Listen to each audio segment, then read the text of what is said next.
Hello students, स्वागत है आपका एक बार फिर से आपकी क्लास में। जैसा कि आप जानते हैं कि हमारी सीरीज का नाम था मैग्नेटिज्म और जिसमें प्लेलिस्ट नंबर 1 चल रहा था मैग्नेटिक इफेक्ट्स ऑफ करंट। आज हमारा पार्ट नंबर 6 है जिसका नाम है एम्पियर्स सर्किटल लॉ। इसका नाम है amperes circuital law, part number 6। Ampere ने बेसिकली क्या कहा? एम्पियर का स्टेटमेंट कहता है कि भाई the line integral of magnetic field. सबसे पहले समझ लेते हैं भाई लाइन इंटीग्रल होता क्या है। इन्होंने कहा कि लाइन इंटीग्रल मतलब डी एल हमारा एक छोटा सा एलिमेंट हो गया। इसका अपने को कराना है डॉट प्रोडक्ट किसके साथ। स्टेटमेंट क्या है? The line integral of magnetic field. Magnetic field के साथ कराना है इंटीग्रल। क्या? Line integral. इंटीग्रेशन का साइन हो गया। कई बात लाइन इंटीग्रल की। लाइन इंटीग्रल मतलब एक क्लोज लूप की बात हो रही है, तो हम यहाँ पे क्या लगाएंगे? एक सर्कल। इस पूरे मैथमेटिकल एक्सप्रेशन को पढ़ेंगे क्या? The line integral of magnetic field. The line integral of magnetic field around a closed path. The line integral of magnetic field around a closed path. इतना समझ, इसको लिख देते हैं। इसको अपन पढ़ेंगे line integral of what? Of magnetic field. Line integral of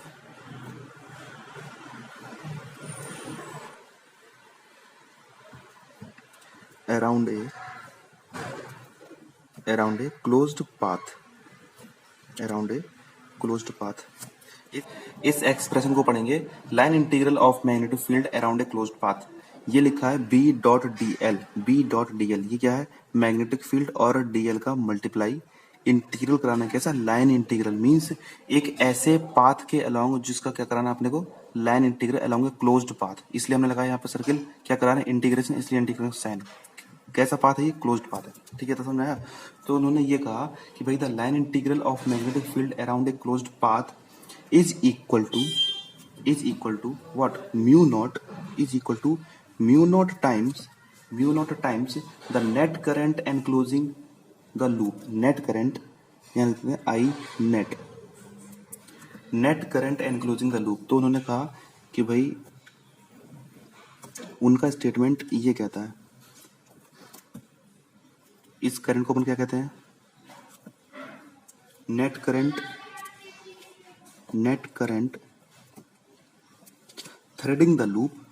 net current threading the loop. Threading the loop का मतलब होता है एक तरह, जैसे अपन क्या करते हैं, अगर हम बात करते हैं नीडल की, है ना, जो हमारी नीडल होती है, नीडल से जब थ्रेड पास होता है उसको क्या कहते हैं? उसी को कहते हैं अपन थ्रेडिंग। किसी भी लूप से, क्लोज लूप से पास होने को अपन कहते हैं threading. Net current threading the loop या फिर net current passing the loop. तो ये किसने कहा? एम्पियर सर्किटल लॉ ने। क्या सोच के कहा? कि उन्होंने कहा कि भाई हमारे पास एक कोई करंट कैरिंग वायर होगा कुछ इस तरीके से, और हमने क्या किया? एक आर्बिट्रेरी क्लोज लूप ले लिया। ठीक है, और ये यहाँ से क्या जा रहा है? यहाँ से थ्रेड कर रहा है। ठीक है, इसमें करंट कितना फ्लो कर रहा है? मान लो आई। ठीक है, हमने इस पर कोई एक पॉइंट लिया, मान लो ये पॉइंट लिया, है ना। इस पॉइंट पर मैग्नेटिक फील्ड कितनी होगी भाई? मैं मान लेता हूँ बी होगी, है ना। और इस पर अगर हम बनाएंगे स्मॉल एलिमेंट तो वो कितना होगा? डीएल एलिमेंट हो जाएगा। जो एलिमेंट हमारे पास डीएल, ये। ठीक है, तो भाई इस करंट की वजह से जो यहाँ पर मैग्नेटिक फील्ड प्रोड्यूस हुई है, जब हम इसको एडअप करते जाएंगे पूरे क्लोज लूप के लिए, तो वो कितना आएगा? तो वो इतना आएगा, है ना। उन्होंने ये कहा। अब अपन डेरिवेशन से देखते हैं कि उनकी बात कितनी सही है। बात करते हैं डेरिवेशन की।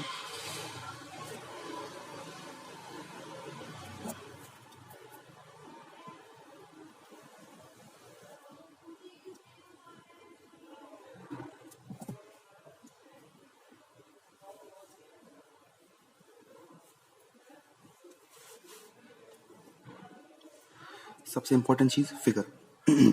फिगर ये रहा हमारा क्या? Closed loop. मान लो ये ऐसे कुछ, ठीक है। इससे पास हो रहा है एक करंट कैरिंग कंडक्टर, कुछ इस तरीके से पास होगा। पास हो गया। इसमें करंट कितना है? करंट मैंने माना कि capital I is the current flowing through the conductor. और ये कंडक्टर मैंने कैसे माना कि भाई इनफाइनाइट कंडक्टर है, ये हो गया हमारा इनफाइनाइट कंडक्टर। ठीक है, मैंने यहाँ पे कोई पॉइंट लिया, उसकी यहाँ से डिस्टेंस मैंने मानी कि भाई R1। ठीक है, अब इस P पॉइंट पे या कोई भी पॉइंट हो सकता है, उस पर मैंने जो एक एलिमेंट्री एलिमेंट माना है ना, करंट एलिमेंट नहीं, एक लेंथ, उसी लूप का एक एलिमेंट माना, उसको मैंने नाम दिया DL1। ठीक है, और इस पॉइंट पर जो मैग्नेटिक फील्ड प्रोड्यूस हो रही होगी उसको नाम देंगे B1। इतनी बात अपने को समझ में आती है, इस नाम देंगे B1। ठीक है ना, इसके बाद जो दूसरा एलिमेंट आएगा उसकी हमने रेडियस मानी R2 है ना। इस पॉइंट पर जो DL होगा हमने क्या माना कि भाई वो DL2 मान लिया हमने, और उस पर जो मैग्नेटिक फील्ड आएगी कितनी मानी B2। अपन इतना जान सकते हैं कि भाई हमारा करंट जा रहा है ऊपर की तरफ, राइट हैंड थंब रूल लगा के हम जान सकते हैं कि इस पॉइंट पर जो मैग्नेटिक फील्ड आएगी वो कुछ इस तरीके से आएगी। मतलब अगर हम इसको ऊपर से देखेंगे, अगर हम यहाँ से खड़े होकर देखेंगे इसको, तो हमको क्या दिखेगा कि कुछ इस तरीके का, मान लो कुछ ऐसा टेढ़ा मेढ़ा हमारा लूप बना हुआ है, मैंने सर्कल बना दिया। ठीक है ना, यहाँ से करंट कैसे जा रहा है, ऊपर जा रहा है। करंट जब ऊपर आएगा तो हम क्या मानेंगे, उस रॉड मानेंगे इस तरीके से, हमने दिया I। मतलब इस पॉइंट से I करंट ऊपर आ रहा है। जब करंट ऊपर आ रहा है तो हमारी मैग्नेटिक फील्ड कैसे जाएगी, कुछ इस तरीके से जाएगी, है ना। तो हम इस पॉइंट पर देखेंगे तो हमारी मैग्नेटिक फील्ड की डायरेक्शन ये होगी, ये। अगर हम यहाँ से देख रहे हैं तो हमको लग रहा है ये, है ना। और हमारा जो DL एलिमेंट है वो भी यही होगा, इतना सा, है ना। तो दोनों के बीच में जो थीटा एंगल बनेगा वो कितना बनेगा, 0 बन जाएगा। बात समझ में आ रही है? तो ये बात अपने को समझ में आ गई। फोकस करते हैं इस एग्जाम्पल पे, है ना। मान लो इसके बाद हमारा एक पॉइंट आएगा, तीसरा पॉइंट, उसकी डिस्टेंस मैंने मानी R3, और वहाँ जो हमारा DL एलिमेंट होगा वो कितना होगा, DL3 मान लेते हैं। उस पॉइंट पर जो मैग्नेटिक फील्ड प्रोड्यूस होगी वो V3 मान लेते हैं, है ना। अब देखो, ये जो पहले वाले एंगल के लिए, पहले वाले DL एलिमेंट के लिए यहाँ पे एंगल कितना हो जाएगा, θ1, है ना। दूसरे वाले के लिए मान लेते हैं θ2, ऐसे ही ये θ3 θ4 एंड सोन ही चलता रहेगा। इतना समझ में आया?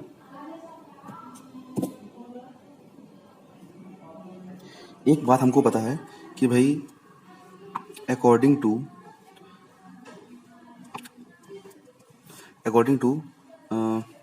बायोट-सैवर्ट्स लॉ, ये हमसे क्या कहते थे कि भाई जब भी हमारे पास एक इनफाइनाइट वायर होगा जिसमें करंट फ्लो कर रहा होगा, और उसके हम R डिस्टेंस पे अगर हम मैग्नेटिक फील्ड निकालेंगे तो वो कितना आएगा, वो आएगा μ0/4π 2I डिवाइड बाई R। ये बात अपन पढ़ के आए हैं, ठीक है ना। तो ये इसका अपने को यूज करना है, ये अपने माइंड में रखना है, ठीक है ना।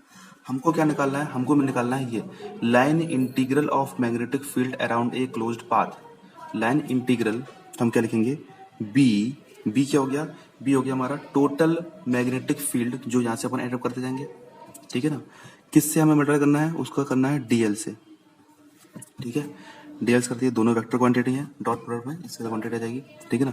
क्या करना है, लाइन इंटीग्रल हमने करा दिया, line integral of what, line integral of magnetic field around a closed path. ये क्लोज्ड पाथ हो गया हमारा। अब देखते हैं हमारा इससे आंसर क्या आता है ना। हम सिंपल मैथ का यूज करेंगे। हम क्या करना चाह रहे हैं, हम करना चाह रहे हैं कि B1.dl1 कर रहे हैं, B1.dl1। तो इस पॉइंट के लिए, पहले पॉइंट के लिए हमारा यहाँ पे वैल्यू क्या आएगा, B1.dl1। दोनों का एंगल क्या है, थीटा 0 है, तो cos 0 की वैल्यू क्या होती है, 1 होती है ना। प्लस उसके बाद सेकंड पॉइंट पे क्या आएगा, B2.dl2, सही है। प्लस थर्ड पॉइंट के लिए क्या आएगा, B3.dl3। और ये बात चलती चली जाएगी कब तक, जब तक ये हमारा पूरा का पूरा लूप कंप्लीट नहीं हो जाता। इतने समझ में आती है, ये एंड टाइम से जाएगा।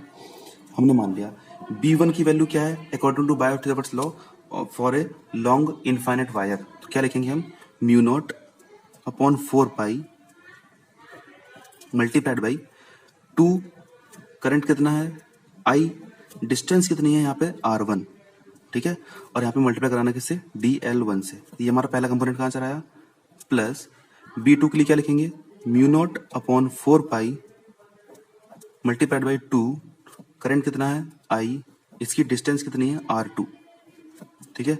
और मल्टीप्लाइड बाई DL2, ठीक है।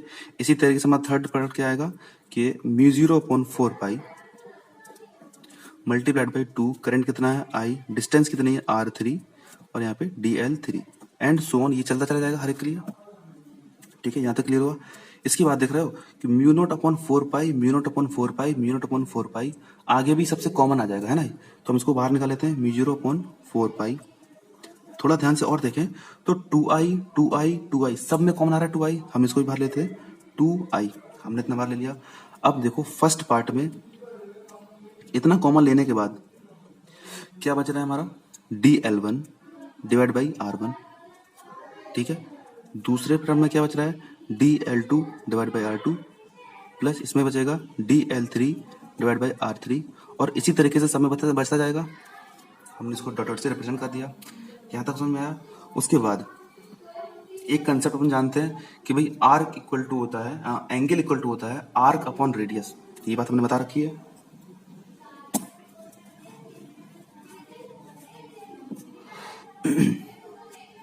यहां लिख देंगे सिंस एंगल इक्वल टू होता है आर्क अपॉन रेडियस, है ना, ये अपने को फॉर्मूला यूज करना है, ठीक है ना। अब इस फिगर में देखो, अगर हम बात करें इस एंगल की, ये थीटा 1 जो एंगल है वो थीटा 1 एंगल जो है वो किसके बराबर होगा, थीटा 1 एंगल होगा आर्क, आर्क कितना है ये dl, dl1 अपॉन r1। अगर हम बात करें थीटा 2 की तो ये किसके बराबर होगा, dl2 डिवाइड बाई r2, और हम बात करें थीटा 3 की तो ये किसके बराबर होगा, dl3 डिवाइड बाई r3, और ये हम थीटा 4 थीटा सब निकालते जाएंगे। अब यहाँ पर देखो dl1 अपॉन r1 ये लिखा हुआ है, तो इसकी जगह अपन क्या ले सकते हैं, थीटा 1, इसकी जगह थीटा 2, इसकी जगह थीटा 3 एंड सो ऑन कर सकते हैं। तो हमारा आंसर क्या आ रहा है अभी कि म्यू नॉट अपॉन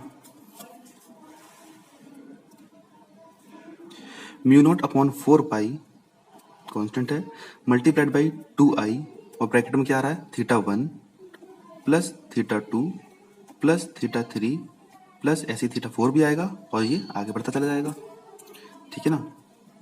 अब सोच के देखो, ये थीटा 1 थीटा 2 थीटा 3 ये सारे के सारे ऐड होने के बाद क्या बनाएंगे, एंगल बनाएंगे 360 डिग्री का, सही है।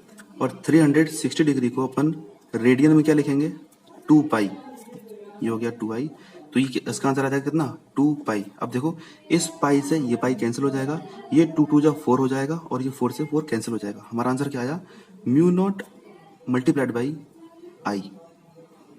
लेफ्ट साइड में हमारा क्या था कि line integral of magnetic field around a closed path, ampere circuital law हमसे इतना ही कहे थे, और ये हमारा क्या हो गया, डेरिवेशन। यहाँ पे आई क्या है, आई है net current threading the loop. यहाँ पर क्या था कि हमारे पास सिर्फ एक वायर था, और जो कि करंट की डायरेक्शन क्या थी, ऊपर थी, तो यहाँ पे क्या है, आई नेट है। अब देखो इसकी एप्लीकेशन में क्या होता है, इसकी एप्लीकेशन में हम मान सकते हैं एक ग्रुप ऑफ वायर्स लिया, किसी में करंट ऊपर जा रहा है, किसी में करंट नीचे जा रहा है। मान लो मैंने कुछ 4 वायर ले लिए, अगर मैं बात करूं एग्जाम्पल की, है ना, यहाँ तक आप डायरेक्शन हो चुका है, ये है कुछ स्पेशल बातें कर रहे हैं आपके लिए, एग्जाम्पल लेके चल रहे हैं कि जैसे मान लो मेरे पास कुछ वायर्स हैं, ये वायर है, ये वायर है, ये वायर है, और कुछ ये वायर है, ये मेरे पास 4 वायर है। 2 वायर में करंट जा रहा है ऊपर, 2 वायर में करंट जा रहा है नीचे, है ना। और हमने क्या मान रखा है, हमने माना एक इस तरीके से लूप, जो इन चारों वायर को क्या कर रहा है, एक लूप में कवर कर रहा है, ठीक है ना। तो ये वायर यहाँ से पास हो जाएंगे कुछ ऐसे, ये कुछ ऐसे, ये कुछ ऐसे, और ये ऐसे, ठीक है ना, आपस में ये टच नहीं करेंगे, पास हो गए। माना मैंने इसकी वैल्यू थी I1, इसकी वैल्यू थी I2, ये था I3, ये था I4। मैंने माना कि भाई मैग्नेटिक फील्ड डायरेक्शन क्या थी, ये, है ना। अगर हम मैग्नेटिक फील्ड डायरेक्शन देखें, मैग्नेटिक फील्ड की डायरेक्शन है ये, अगर हम इसको ऐसे करेंगे तो हमारा करंट कहाँ जाना चाहिए, ऊपर, मतलब हमारा जो नेट करंट है वो ऊपर जाना चाहिए। दैट मीन्स जितने भी करंट ऊपर जा रहे हैं हम उनके लेंगे पॉजिटिव, मतलब कि I1 एंड I4 ये दोनों कैसे होंगे, हमारे पॉजिटिव हो जाएंगे, और I2 और I1 और I3, है ना, I1 और I3 पॉजिटिव हो जाएंगे, I2 और I4 कैसे हो जाएंगे, नेगेटिव हो जाएंगे। तो हम कहें कि भाई ऊपर की डायरेक्शन में नेट करंट कितना है, तो आई नेट करंट कैसे आएगा, आई नेट करंट आएगा, आई नेट हम क्या मान रहे हैं, पॉजिटिव मान रहे हैं, तो I1 minus I2 plus I3 और माइनस I4, ये हमारा क्या होगा, net current.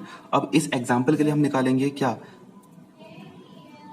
Line integral of magnetic field around A close path, तो वो कितना आएगा, mu naught multiplied by I net. और यहाँ पे आई नेट कितना है, आई नेट है इन चारों करंट का सम, तो ये कितना आ जाएगा, mu naught multiplied by I1 minus I2 plus I3 minus I4।